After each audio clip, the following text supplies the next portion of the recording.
तो फिल्म अभिनेत्री कंगना रनौत इस बात को लेकर लगातार सुर्खियों में है। उन्होंने जो एक बयान दिया और उस बयान का सार ये था कि वो फ्रीडम फाइटर, स्वतंत्रता सेनानी, खासकर 1947 में जब भारत आज़ाद हुआ, उन सेनानियों का वो सम्मान जैसे नहीं करती हैं। कंगना रनौत इस बात पर तो फख्र कर सकती हैं कि उन्हें पद्मश्री का सम्मान आज़ादी के अमृत महोत्सव यानी 75वें साल में मिला है, लेकिन जिस आज़ादी ने उन्हें दौलत, शोहरत, बुलंदी सब कुछ दिलाई, उसी आज़ादी को वो अब अपमानित कर रही हैं और जानबूझकर अपमानित कर रही हैं। वो अपमानित करती हैं उस बलिदान को, उस संघर्ष को जिसकी भट्टी में तपकर देश को आज़ादी मिली। हम और आप आज आज़ादी के साथ खुली हवा में सांस ले रहे हैं। हमें किसी अंग्रेज की गुलामी नहीं करनी है। इन्हीं कंगना रनौत के बेहद विवादित, बेहद अपमानित और पूरे हिंदुस्तान का सर शर्म से झुकाने वाले बयान पर आइए देखते हैं ये खास रिपोर्ट। वो आजादी का दिन था और उसके ही 75वें साल को देश अमृत महोत्सव के रूप में धूमधाम से मनाने जा रहा है। लेकिन ये आजादी ताजा पद्मश्री से नवाजी गई कंगना रनौत को भीख की आजादी दिखती है। कंगना ने एक कार्यक्रम में कहा, आजादी अगर भीख में मिले तो क्या वो आजादी हो सकती है? सावरकर, रानी लक्ष्मीबाई, नेताजी सुभाष चंद्र बोस, इन लोगों की बात करूं तो ये लोग जानते थे कि खून बहेगा, लेकिन ये भी याद रहे कि हिंदुस्तानी का खून ना बहाए। उन्होंने आजादी की कीमत चुकाई यकीनन, पर वो आजादी नहीं थी, वो भीख थी। जो आजादी मिली है वो 2014 में मिली है। कंगना ने बयान दिया तो सोशल मीडिया पर वो ट्रोल होने लगी। बीजेपी सांसद वरुण गांधी ने कंगना के बयान की निंदा की तो तिलमिलाई कंगना ने सोशल मीडिया पर और जहर उगला। इस बार उनके बयान में भीख वाली आजादी के साथ महात्मा गांधी का कटोरा भी जुड़ गया। कितनी कुर्बानियों, कितनी यातनाओं, कितने दर्द, कितनी बेबसी की अंधेरी रातों से गुजरकर यह आजादी का सूरज मुल्क के माथे पर चमका था। क्या गांधी की 30 साल की तपस्या से निकली आजादी भीख वाली आजादी थी? जी नहीं। तभी तो प्रधानमंत्री मोदी राष्ट्रपिता महात्मा गांधी को बहुत शिद्दत से याद करते हैं। महात्मा गांधी जिन्होंने में आजादी दी, इतना बड़े देश को दुनिया के अंदर इतना सम्मान दिलाया, वो महात्मा गांधी को हम क्या दें? 562 रियासतों को एकता के एक अमिट धागे में सरदार पटेल ने बांधा था ताकि आजादी सुरक्षित रहे। क्या सरदार पटेल की सूझबूझ से एकता की डोरी में बंधी वो आजादी अंग्रेजों ने खैरात में दी थी? जी नहीं। सरदार पटेल की ये सबसे ऊंची प्रतिमा और इसके नीचे श्रद्धा और एहसान से भरे पीएम मोदी के हर शब्द बताते हैं कि वो आजादी हमारे पुरखों की तरफ से मिला सबसे अनमोल तोहफा है। जिस आजादी को हासिल करने के लिए नेताजी ने देश छोड़ दिया था, फिर कभी लौट ही नहीं पाए। क्या उनकी कुर्बानी की कब्र पर मिली आजादी को भीख वाली आजादी कहना नेताजी के बलिदान का अपमान नहीं है? अंडमान की काल कोठरी में अंग्रेजी हुकूमत के अत्याचारों को 13 साल तक जिस वीर सावरकर ने भोगा था, उसमें एक ही सपना रहा होगा कि देश आजाद हो। वो आजादी 15 अगस्त 1947 को मिली। क्या आजादी की लड़ाई में सावरकर का वो त्याग किसी भीख का हिस्सा था?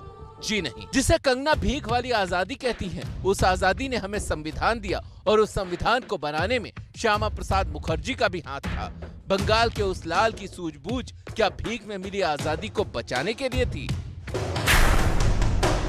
कंगना को समझना होगा कि जिस पद्मश्री से उनको नवाजा गया वो 1947 वाली आजादी की ही विरासत है। उस विरासत को पूरा देश अपने कंधे पर ढोता है, लेकिन कंगना को वो विरासत भीख वाली लगती है। तो आज की लीड स्टोरी पर मेरी राय बहुत साफ है कि कंगना रनौत का बयान स्वतंत्रता सेनानियों का, आजादी के आंदोलन का अपमान है और इसके लिए कंगना को देश से माफी मांगनी चाहिए।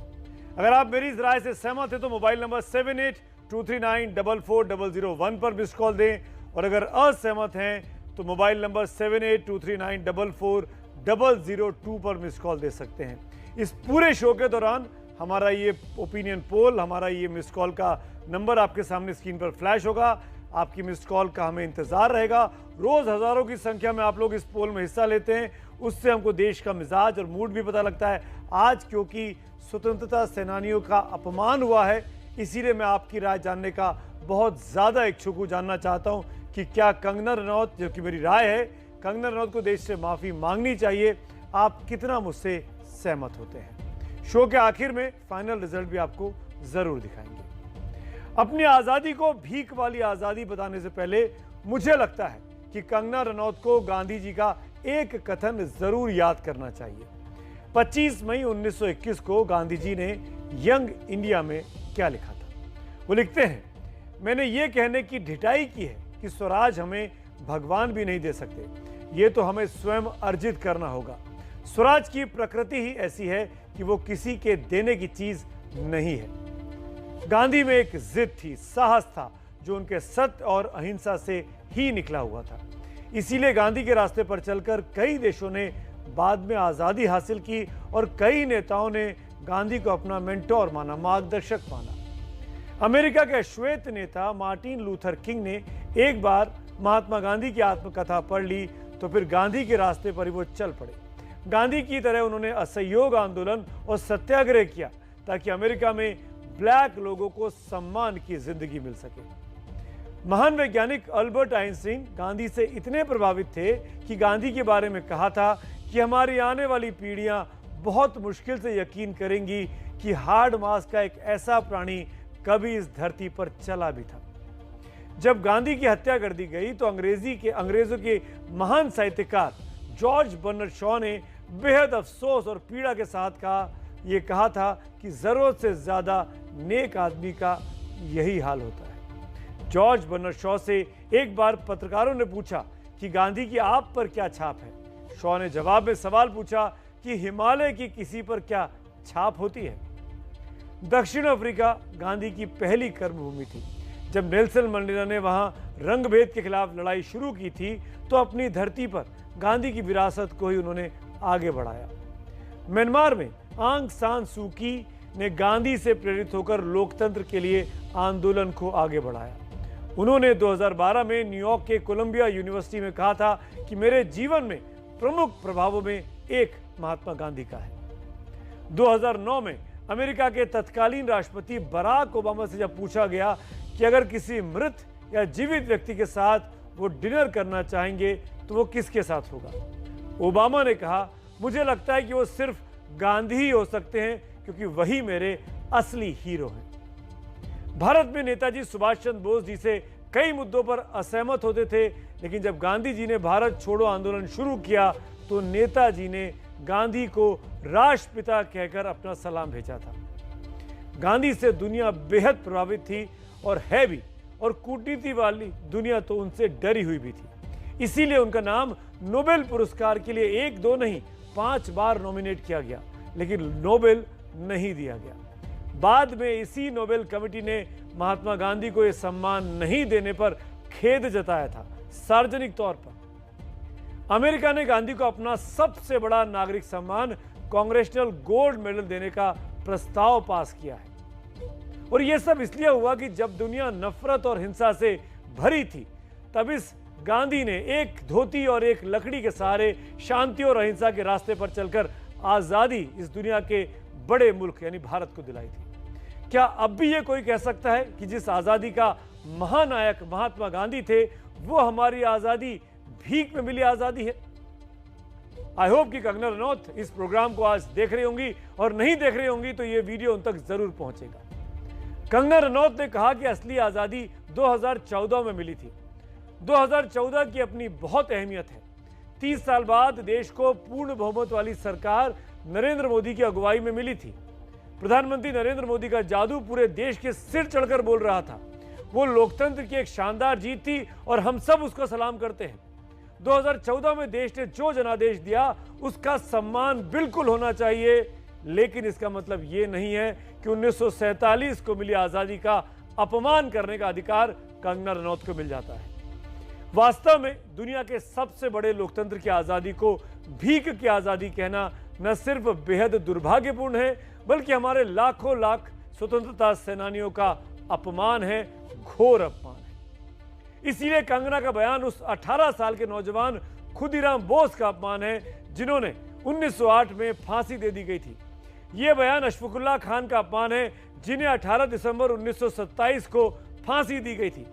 ये अमर बलिदानी चंद्रशेखर आजाद का अपमान है, जिन्होंने अंग्रेजों के हाथ आने की जगह 23 फरवरी 1931 को पिस्तौल से अपनी जीवन लीला खत्म कर दी थी, जिन्होंने सिर्फ 15 साल की उम्र में अंग्रेजों ने पकड़ा था। जज ने पूछा नाम क्या है, चंद्रशेखर ने कहा आजाद। जज ने पूछा पिता का नाम, चंद्रशेखर ने कहा स्वाधीनता। जज ने पूछा घर कहाँ है, चंद्रशेखर ने कहा जेल खाना। जज ने गुस्सा होकर 15 बेंत लगाने का हुक्म दिया। हर चोट पर 15 साल के चंद्रशेखर आजाद वंदे मातरम और महात्मा गांधी की जय बोलते रहे। उनकी कुर्बानी से मिली आजादी को भीख में मिली आजादी कहने उस अमर शहीद का बहुत बड़ा अपमान है। यह भगत सिंह, राजगुरु और सुखदेव का भी अपमान है, जिन्होंने आजादी के लिए ही 23 मार्च 1931 को फांसी के फंदे को चूमा था और खुशी खुशी लटक गए थे। और यह वीर उधम सिंह का भी अपमान है, जिन्हें 12 जून 1940 को फांसी पर चढ़ा दिया गया था। हिंदुस्तान में बोलने की आजादी है, लेकिन इस आजादी का मतलब यह नहीं कि कोई देश की आजादी को भीख में मिली आजादी कह दे। इसीलिए कंगना रनौत के बयान पर अब बहुत ज्यादा सियासी तौर पर घमासान मचा है। इस देश ने आपको सम्मान दिया, उसकी आजादी की कुर्बानियों का अपमान करने के लिए कुछ दिन तो रुक जाती कंगना मैडम। कम से कम उस सम्मान का ही सम्मान कर लेती जिसे आजाद भारत में शुरू किया गया।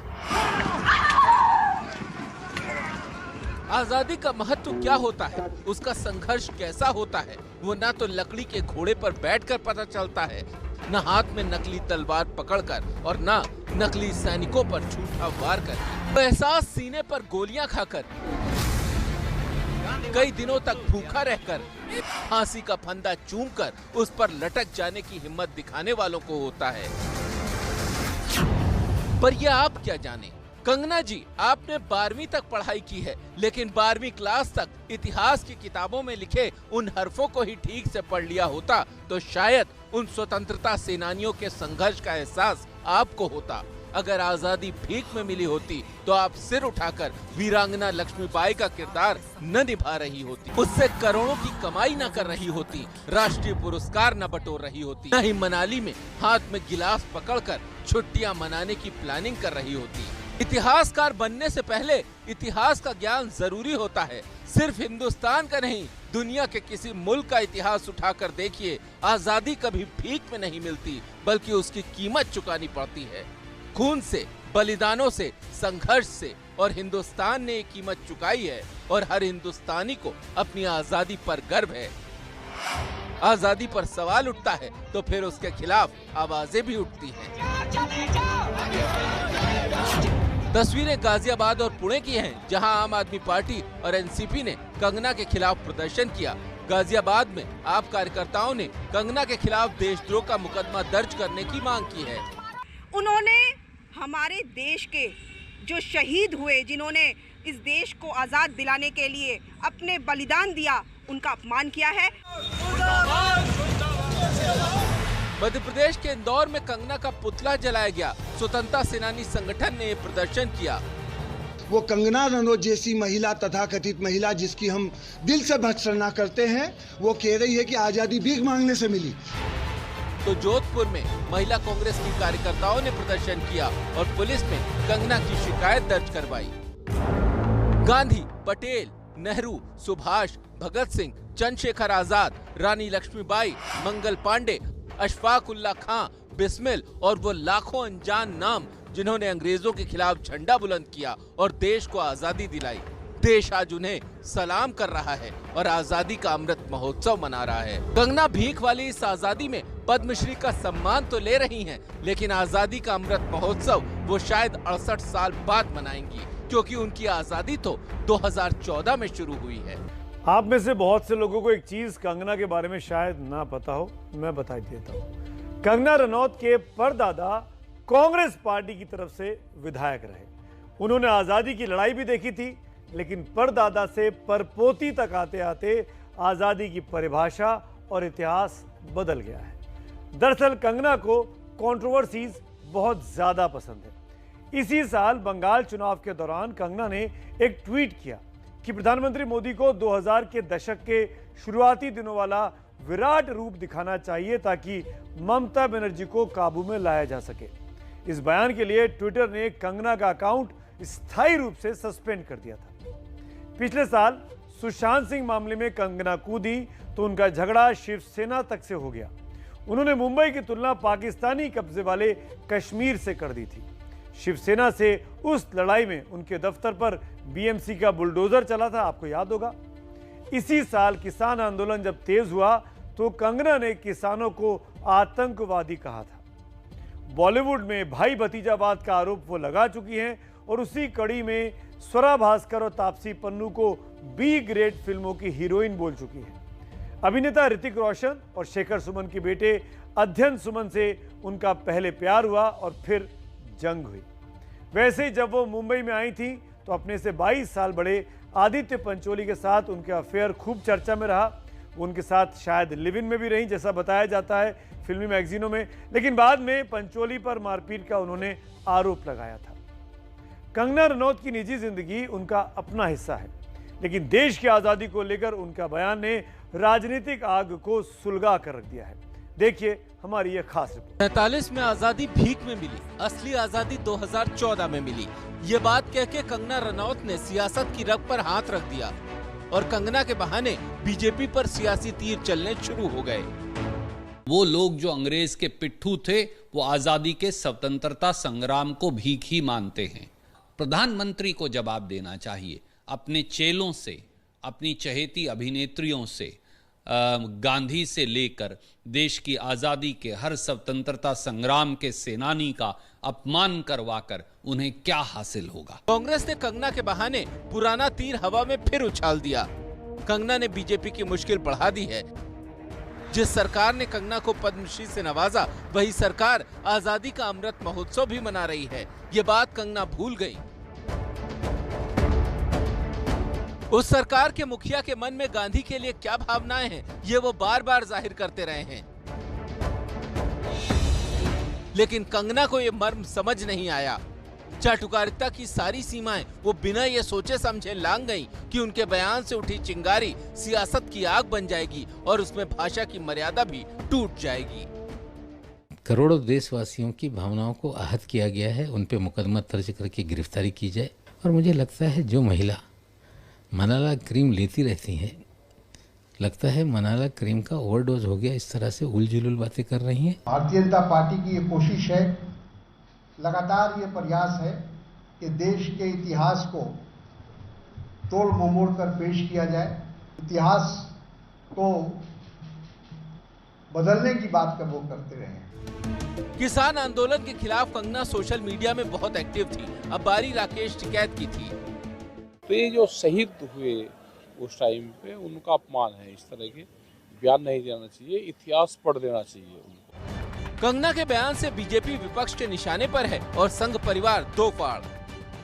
1947 में जो स्वतंत्रता मिली वो विभाजन के रूप में मिली, वो अखंडता के रूप में नहीं मिली, वह सद्भाव, भाईचारे और एकता के रूप में नहीं मिली, खून खराबे के रूप में मिली। इसलिए लोगों को लगता है कि स्वतंत्रता स्वराज अभी भी अधूरा है। देश की आज़ादी लाखों लोगों के शहादत के बाद मिली है।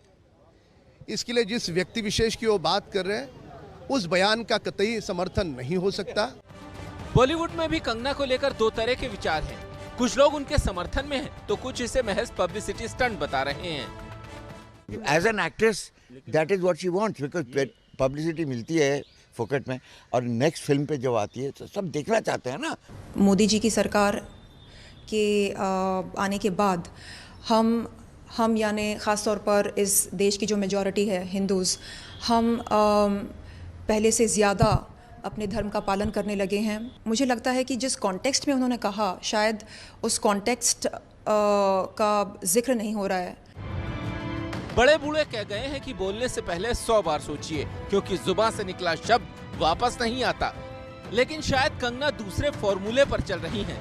जहर उगलकर विवाद खड़ा करते रहो, क्योंकि बदनाम हुए तो क्या नाम ना होगा। कंगना अच्छी एक्ट्रेस है। कंगना ने कई फिल्मों में बहुत अच्छा अभिनय किया है और इसलिए देश ने उनको रिवॉर्ड भी दिया, उनको राष्ट्रीय फिल्म पुरस्कार भी मिले हैं। लेकिन अभिनय और असल जिंदगी बहुत अलग अलग चीजें होती हैं।